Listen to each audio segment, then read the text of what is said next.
sunny Southern California. It's like, Josh, what would you say? It's like 89 degrees?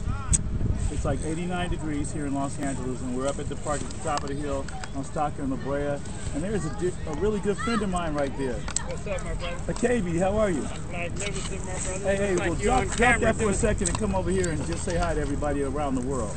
Drop that down for a second. And this is Brother KB. Hey, Brother KB. Can we get the camera on both of us at the same time?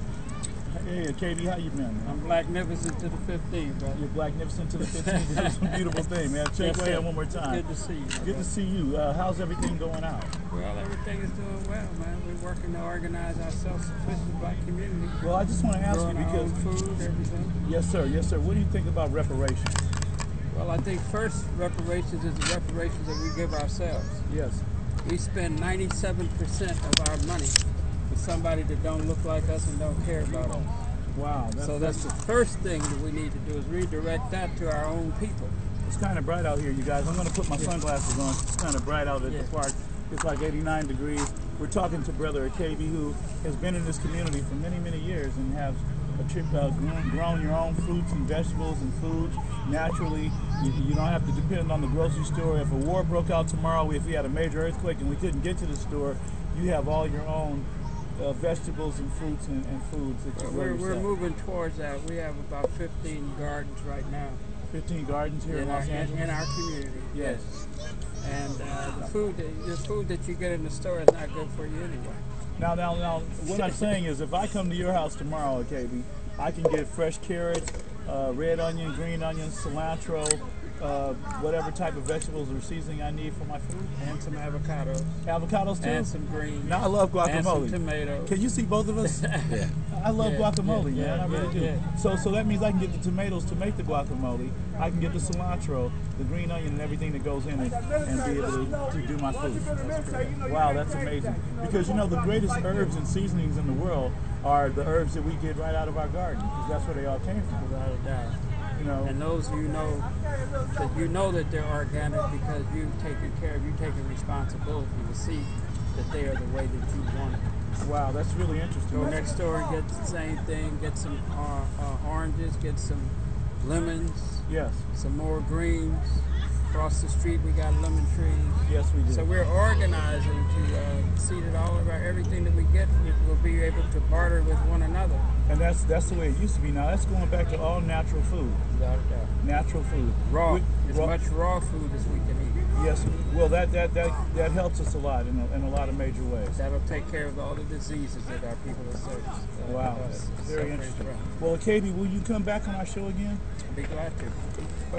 Is there anything that you want to say to everybody out there before we end this particular interview? And I really appreciate you stopping, KB, because you know you have a different perspective that a lot of people don't know about, that they do need to know about, because we can eat to live and not live to eat. Without a doubt. And as you know, even at McDonald's, they took the toys off the Happy Meal.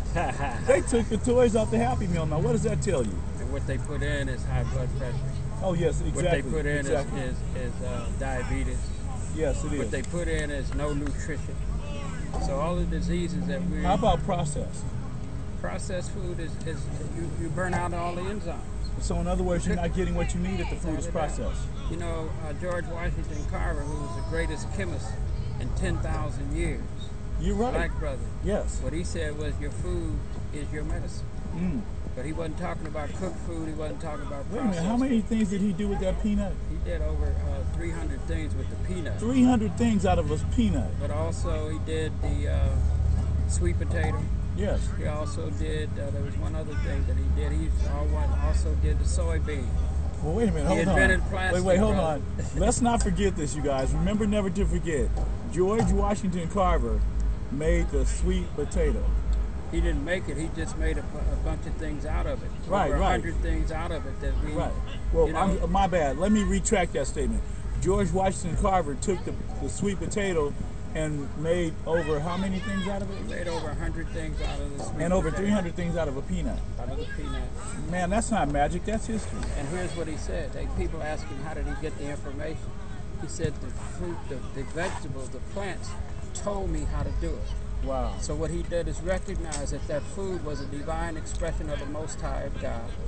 Yes. He humbled himself to listen to the plants. Yes. And let them tell him how to make the stuff out of it. And that's what has a lot to do with horticulture. You know, people that have a green thumb. I mean, because I don't have the perfect green thumb, but I do have a few plants. Yeah. But it's good that plants are oxygen. Without a doubt. And that's why when we're cutting down the rainforest, we're cutting down our supply of oxygen. When we're building houses out of wood. Right. When we plant all this grass instead of food. Yeah. All this grass should be replaced with something that we can eat. And you know what? I hate to say this. I hate that Michael Jackson passed away because his whole thing was heal the world. Yes. He wanted to save the planet. Yes. And sometimes when you want to do good, people don't like it. Well, because people always have a program, brother. Yes, they do. And this system is always trying to figure out a way how to take your energy, your thoughts, your ideas, and sell it and have it become property of the corporation. You mean remanufacture my idea? Not remanufacture, take it and make the income out of it Oh so my that you gosh. don't get paid. So Give I you a don't get little paid. gold watch and turn all your ideas into income for corporations. Yes, sir. Yes, sir. I agree with you. Well, on that note, KB, thank you so much. So thank you so much for And giving I me the appreciate you. opportunity. And you know, you taught me a word, and I think it's Hotep. Hotep. What is the definition of Hotep? Hotep means peace with everything that the Creator made. Peace with everything that the Creator It means made. don't pollute the water.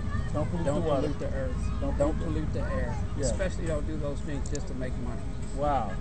Because those things are the essence of what we need to reach our full potential. Yes. So Hotep means peace with everything that you see on this planet. Hotep. Hotep. Thanks a lot. KB, I'll see you again. Thank you, my brother. Appreciate you, man. Okay, let's get back. That was a KB.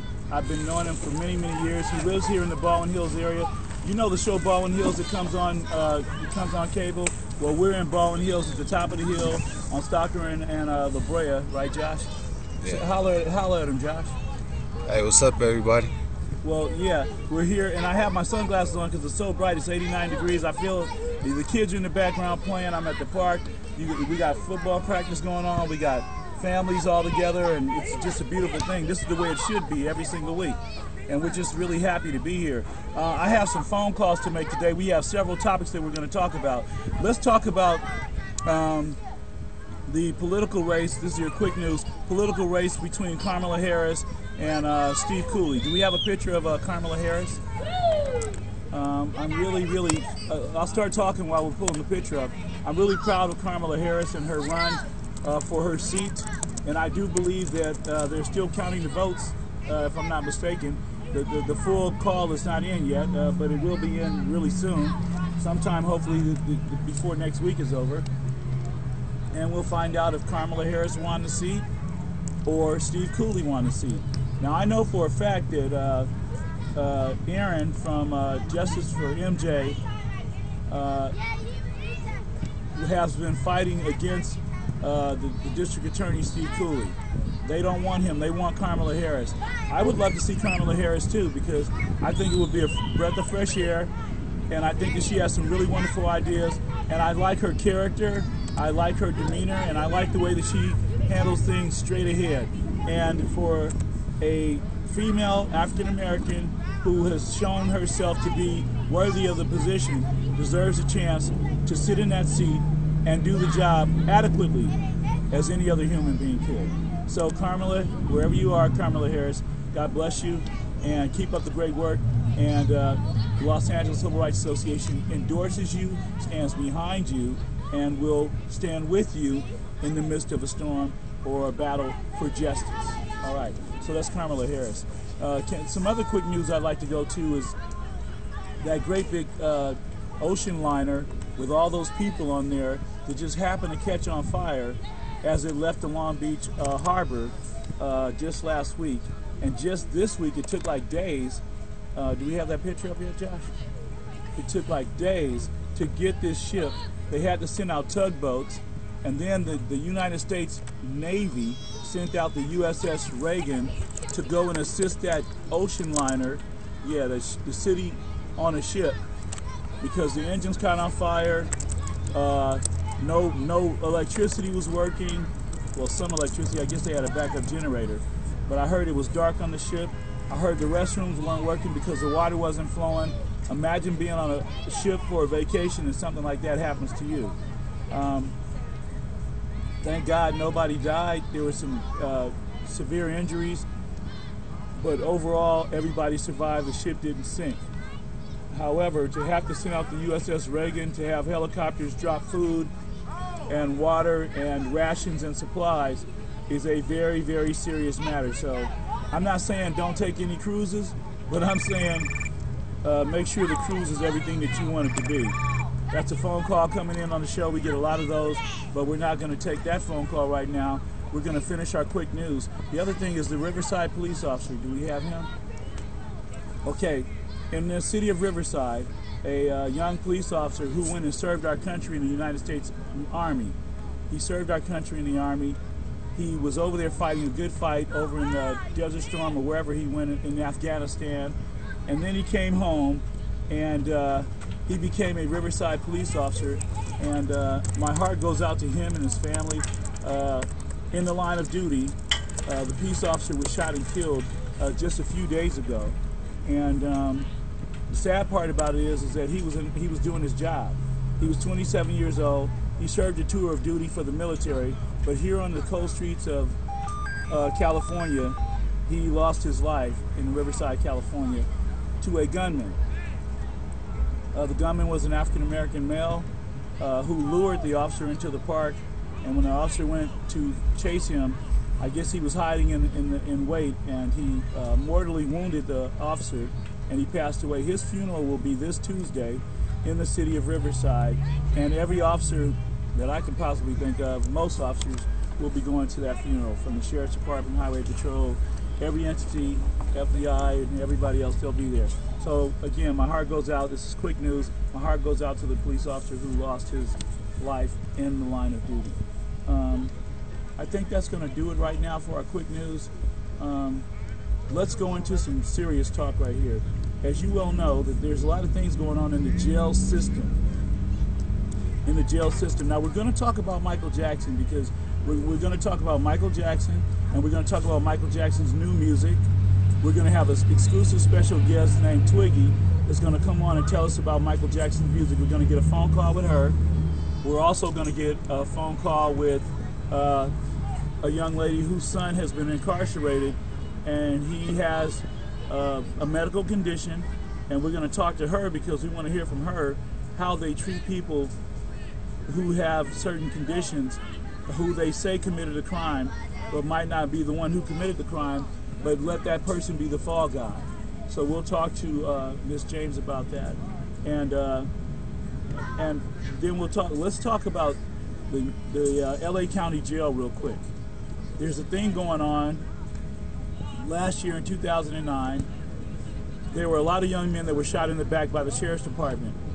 Myself and Dr. Olafari Hutchinson, we went to meetings with Lee Baca, the head of the Sheriff's Department. At that time, several young men lost their life being shot in the back by the Sheriff's Department, and of course, one young man who I can never forget as long as I live, by the name of John Thomas Horton III, who was incarcerated in the LA County Jail, who was murdered and beat to death by the sheriffs. And then some kind of way he came up hung. They said that he hung himself, but the ropes, it didn't happen. He was just really, it was a really, really serious case. And now you have to go to the ACLU website and look up the Scannergate case.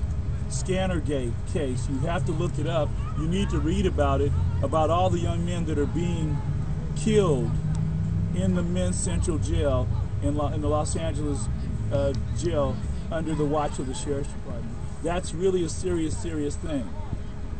So the ACLU is involved. The Los Angeles Civil Rights Association has been involved, and other organizations are watchdogging the activities of the Los Angeles County Jail, because the ACLU just went in and got a protection order to protect the inmates who have been beaten or being harassed because they're telling the truth about what happened with Scannergate. So now we have to protect the inmates, because the inmates have rights too. Now, I'm not saying that all sheriffs are bad. I'm just saying that there's some bad sheriffs that have been doing some bad things, and they got caught doing the bad things that they were doing. So it's all being exposed.